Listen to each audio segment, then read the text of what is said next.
Hello guys and really warm welcome back in my YouTube channel tech lover.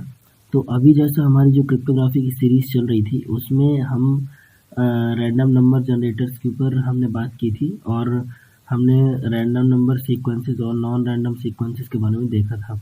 ठीक है, तो अभी जो हमारा लास्ट वीडियो था उसमें हमने एल्गोरिथमिक डिज़ाइन के ऊपर बात की थी, जिसमें कि जो आपका स्यूडो रैंडम नंबर जनरेटर्स जिस एल्गोरिदम से बनाए जाते हैं हमने इसके ऊपर बात किया था। ठीक है, जिसमें आपके BBS that is Blum Blum सब जनरेटर एंड एक आपका था लीनियर कॉन्ग्रुएंशियल जनरेटर। ठीक है, वो आपके काम आते हैं linear pseudo random number generators में, जो कि स्यूडो रैंडम नंबर को जनरेट करते थे। ठीक है, तो वहाँ पे हमने देखा था कि वहाँ पे जो एक एल्गोरिदम लगता था जो कि स्यूडो रैंडम नंबर्स प्रोड्यूस करता था, वो आपका एक डिटरमिनिस्टिक एल्गोरिदम होता था। ठीक है, अब हम आज जो हमारा टॉपिक है वो हम बात करने वाले हैं ट्रू रैंडम नंबर जनरेटर्स के ऊपर। तो ट्रू रैंडम नंबर जनरेटर्स का सबसे पहले मैं आपको बता दूं कि स्यूडो रैंडम नंबर जनरेटर और ट्रू रैंडम नंबर जनरेटर्स, इनमें जो डिफरेंस है वो काफ़ी हद तक है। ठीक है, और क्या है देखिए, क्योंकि जो हमारा स्यूडो रैंडम नंबर जनरेटर है वह उसके पीछे लगा हुआ होता है एक डिटर्मिनिस्टिक एल्गोरिदम। मतलब वो कहीं ना कहीं अगर हमको उसके इंटरनल स्टेट का जिससे कि वो जनरेट कर रहा है सीक्वेंस को, मतलब रैंडम बिट्स को, अगर वो हमको पता लग जाए तो हम उसके सीक्वेंस को बना सकते हैं। वहीं अगर हम बात करें ट्रू रैंडम नंबर जनरेटर की, तो ये उस तरह के रैंडम नंबर्स हैं जिसको कि हम नहीं कर सकते हैं यहाँ पे। चलिए आइए तो एक बार इसको आगे बढ़ते हैं लेके और फिर इसको समझते हैं कि आखिर है क्या।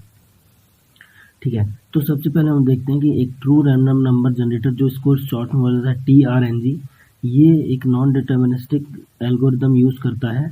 ठीक है, और उस नॉन डिटर्मिनिस्टिक सोर्स को यूज़ करता है रैंडमनेस को प्रोड्यूस करने के लिए। ठीक है, तो सबसे पहले आपको ये समझ लेना है, ये वर्ड आपको याद रखना है कि ये जो आपका है ये नॉन डिटर्मिनिस्टिक एल्गोरिदम का यूज़ करता है आपका रैंडमनेस को प्रोड्यूस करने के लिए। क्लियर है? अब एंट्रोपी सोर्सेज कौन कौन से होंगे यहाँ पे? अब एंट्रोपी सोर्सेज क्या है, देखिए आप लोगों ने फिजिक्स में पढ़ा होगा। जब आप लोगों ने एंट्रोपी पढ़ा होगा तो वहाँ पे हम एंट्रोपी को डिफाइन कैसे करते थे कि डिग्री ऑफ रैंडमनेस कितनी है, मतलब उसमें डिग्री ऑफ डिसऑर्डरनेस कितना है उतनी ज़्यादा उसकी एंट्रोपी होगी। ठीक है, मतलब जितना ज़्यादा उसमें रैंडमनेस होगा उतनी ज़्यादा उसकी एंट्रोपी होगी।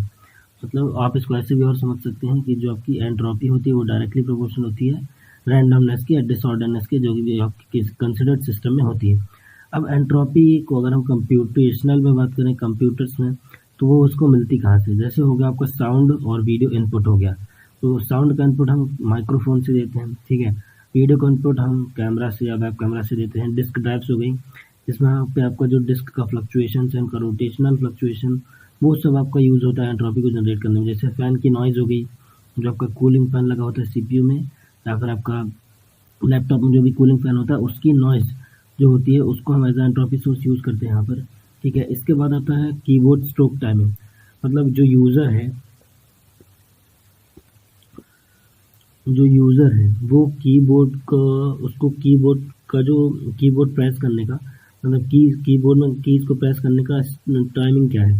ठीक है, और इस तरह से कई सारी चीज़ें हैं जिसमें हम entropy sources as a entropy source use करते हैं। ठीक है, एंट्रोपी को जनरेट करने के लिए।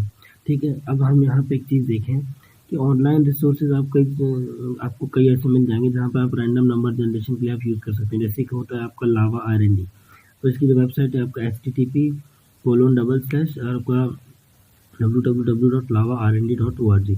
यहाँ आप जाएंगे तो यहाँ पे आपको ऑनलाइन रैंडम नंबर की सर्विसेज आप ले सकते हैं और यहाँ पे आप देख सकते हैं कि किस तरह से काम करता है, इसके बारे में और भी पढ़ सकते हैं। और वहीं एक दूसरा आपका है random.org। ठीक है, यहाँ पे भी आपको कई रैंडम नंबर्स के बारे में इन्फॉर्मेशन मिल जाएगी। ठीक है, अब हम थोड़ा सा यहाँ पे कंपैरिजन देखें किसका, PRNGs और TRNGs। PRNG और TRNG, जैसे कि PRNG कहता है अपना pseudo random number generators and TRNG किसके लिए था? ट्रू रैंडम नंबर जनरेटर्स के लिए।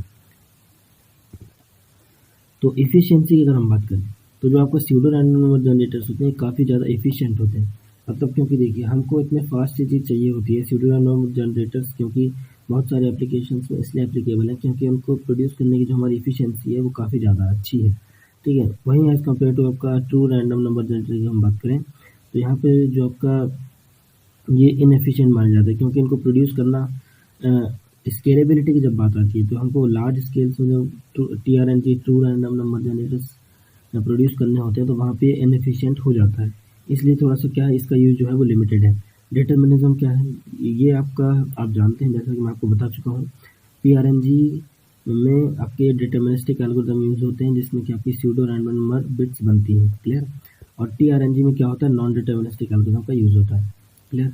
पीरियोडिसिटी, इसमें कहीं ना कहीं पीरियोडिक पाया जाता है। हो सकता है इसका जो पीरियड हो काफ़ी लंबा हो, लेकिन ये पीरियोडिक होते हैं।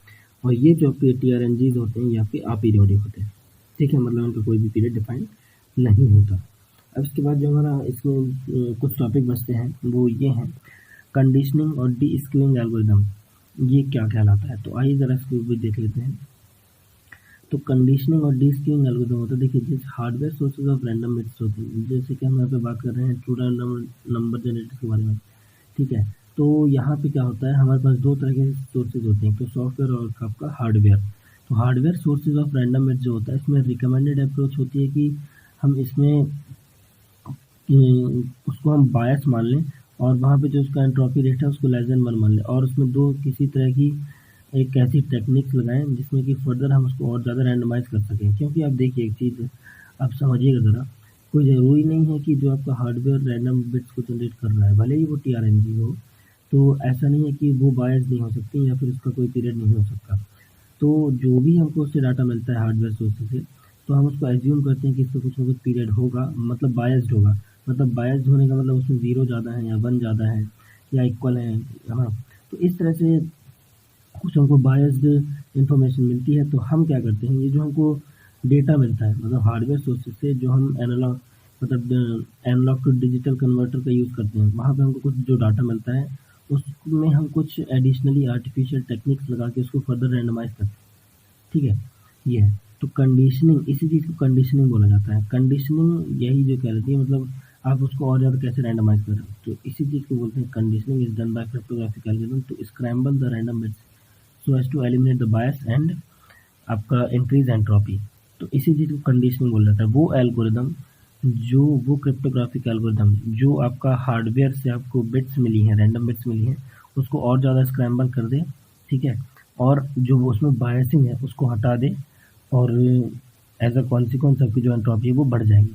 तो इसी चीज़ को कहा जाता है कंडीशनिंग या फिर डी स्क्यूइंग एल्गोरिदम, क्लियर।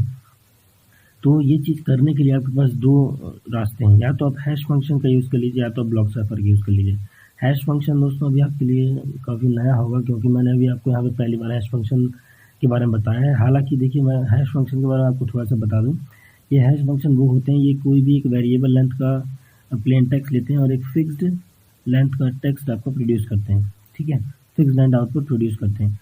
तो हैश फंक्शन के बारे में अभी हम सिलेबस में अपने आगे पढ़ेंगे, इनके डिज़ाइन और इन सब चीज़ों के बारे में, कितने तरह के हैश फंक्शन होते हैं, ठीक है।